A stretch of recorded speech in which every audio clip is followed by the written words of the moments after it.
guys and welcome back to my channel Gain Knowledge with Mehak. Today I am here to present you the some important poetic device कि poem में कौन कौन सी important poetic device use होती है। ये question exam में बहुत बार आता है कि इस लाइन में कौन सी poetic device यूज हुई है, इसमें कौन सी हुई है, पूछा जाता है। तो आज हम वही पढ़ेंगे कि कौन कौन सी important poetic device है ज्यादातर यूज होती है।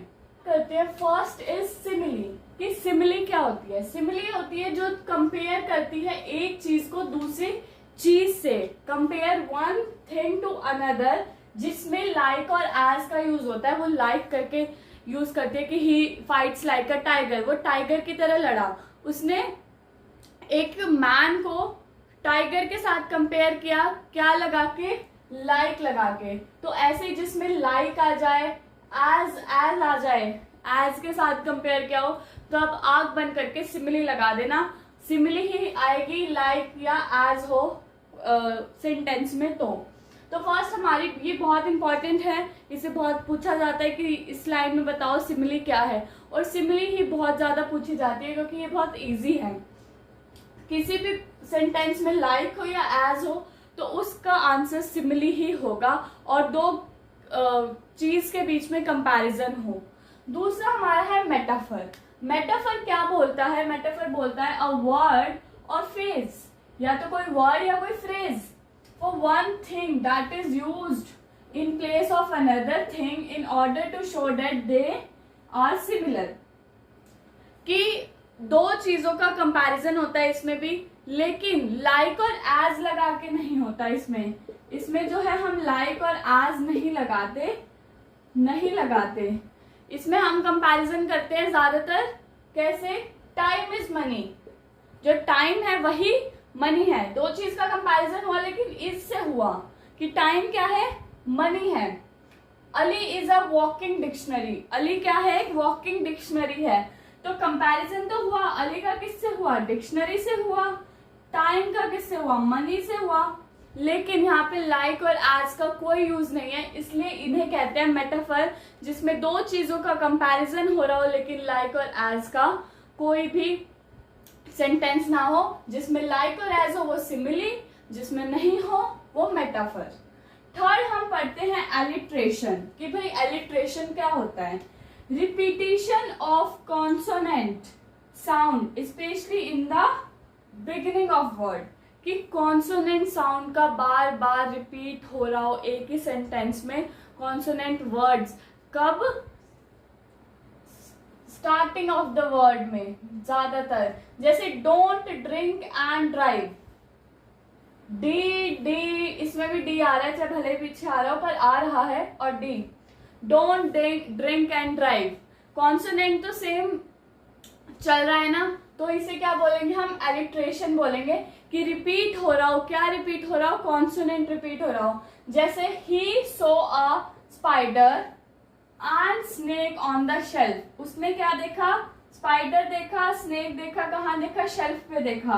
तो सो, स्पाइडर, स्नेक, शेल्फ, रिपीटेशन हुई ना, किस चीज की रिपीटेशन हुई, कॉन्सोनेंट रिपीट हो रहा है। और कहाँ क्या कॉन्सोनेंट हो रहा है, एस कॉन्सोनेंट बार बार रिपीट हो रहा है। तो ये है हमारा एलिट्रेशन। तो फर्स्ट में क्या था, सिमिली, जिसमें लाइक और एज से हम कंपैरिजन करते हैं। सेकंड मेटाफर, जिसमें कंपैरिजन होता है लेकिन लाइक और एज नहीं लगता। तीसरा एलिट्रेशन, जो वर्ड बार बार रिपीट हो, कॉन्सोनेंट साउंड एक ही सेंटेंस में बार बार रिपीट हो। फोर्थ इज रिपीटेशन, कि रिपीटेशन हो रहा है किस चीज का, द रिपीटेड यूज वर्ड और वर्ड पैटर्न। एलिट्रेशन में हमने क्या पढ़ा, रिपीट ही हो रहा था उसमें, लेकिन क्या रिपीट हो रहा था, वर्ड रिपीट नहीं हो रहा था, वहां पे कॉन्सोनेंट साउंड बार बार रिपीट हो रही थी। यहाँ पे क्या होगा, यहाँ पे वर्ड रिपीट होगा। जैसे all she did was smile, smile and smile, क्या बार बार रिपीट हुआ, स्माइल, स्माइल, स्माइल। एक वर्ड या फिर वर्ड का पैटर्न बार बार रिपीट हो रहा है कि वो क्या कर रही है, स्माइल, स्माइल एंड स्माइल। ऐसे जैसे I feel happy to see happy peoples make other happy, मैं खुश होता हूँ हैप्पी पीपल्स को देख के जो दूसरों को हैप्पी करते हैं। तो क्या हैप्पी, हैप्पी, हैप्पी, बार बार रिपीट हुआ ना, वर्ड रिपीट हो रहा है। एलिट्रेशन में क्या था, कॉन्सोनेंट साउंड रिपीट हो रही थी, यहाँ पे वर्ड रिपीट हो रहा है। तो आपको ये थोड़ा डिफरेंस याद रखना पड़ेगा कि एलिट्रेशन क्या होता है और रिपीटेशन क्या होता है। सिमिलर से ये, लेकिन एक में वर्ड रिपीट होता है, एक में साउंड रिपीट होता है। नेक्स्ट आप पढ़ेंगे पर्सोनिफिकेशन। पर्सोनिफिकेशन क्या होता है, बहुत इंपॉर्टेंट है। पर्सोनिफिकेशन होता है the practice of representing an animate object और an abstract idea as a person और enjoying as a human trait. मतलब कि किसी भी चीज को हम एक इनएनिमेट ऑब्जेक्ट की तरह हम उसे रिप्रेजेंट करें। जैसे कि आप एग्जांपल देखिए, I heard my heart crying at night. मैंने सुना रात को मेरा दिल रो रहा था। ऐसा कभी होता है, दिल रोता है?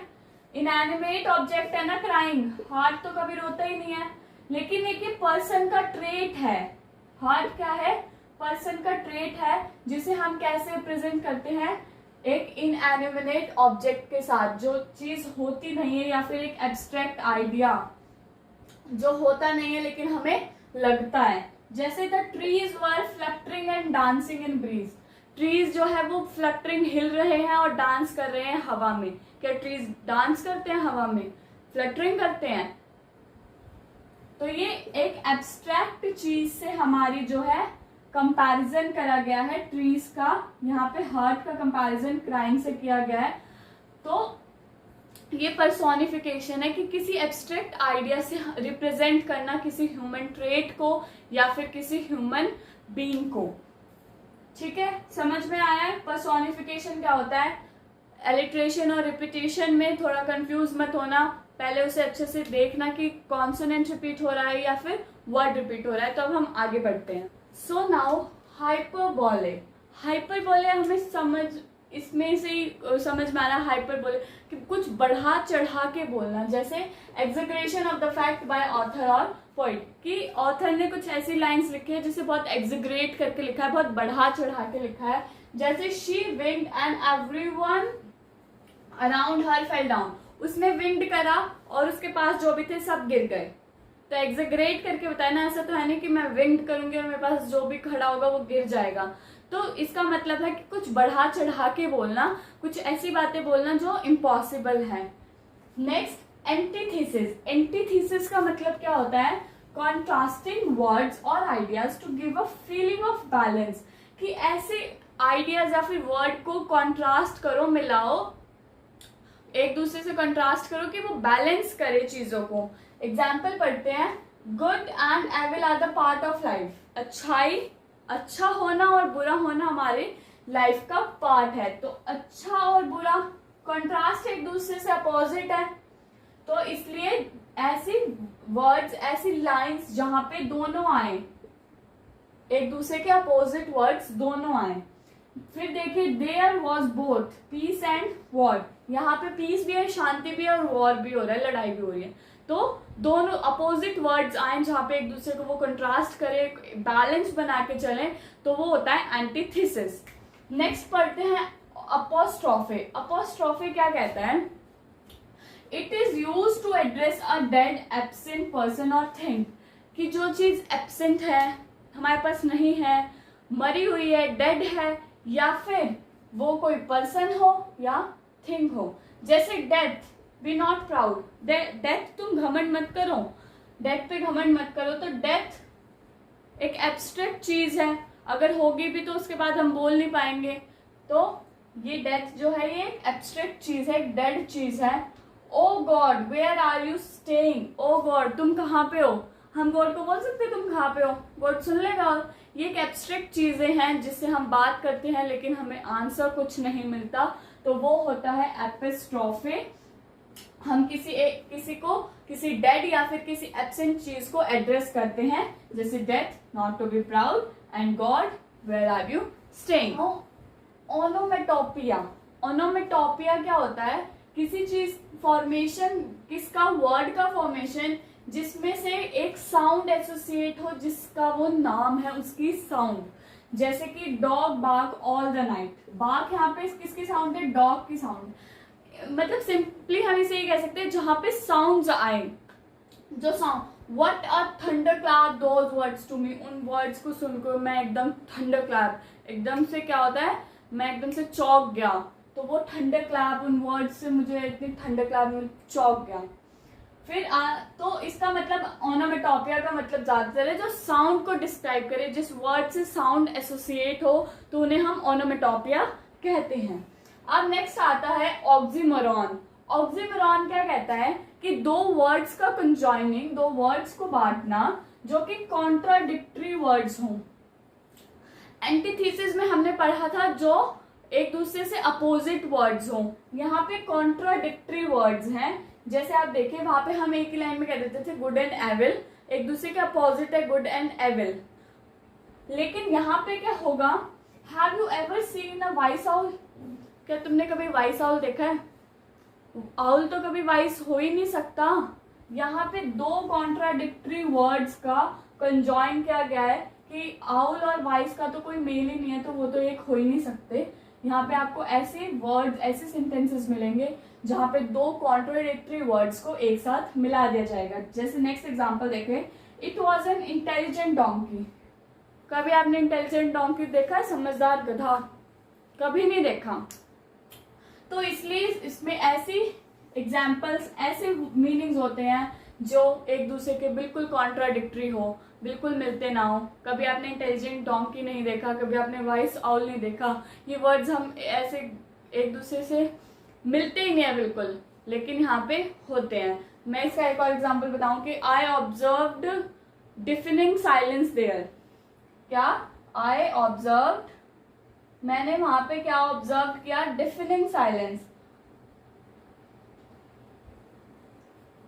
डिफनिंग साइलेंस, तो डिफनिंग साइलेंस तो ऑब्वियसली कोई वर्ड ही नहीं है। जो बंदे डेफ होंगे, सुन ही नहीं पाएंगे, तो वहां पे कैसे साइलेंस हो ही नहीं सकता, वो बंदे सुन नहीं सकते, तो वहां पे तो साइलेंस है ही। इसका मतलब यहाँ पे बहुत ज्यादा कॉन्ट्रेरी ऑब्जेक्ट्स या कॉन्ट्रेरी वर्ड्स से बने होते हैं।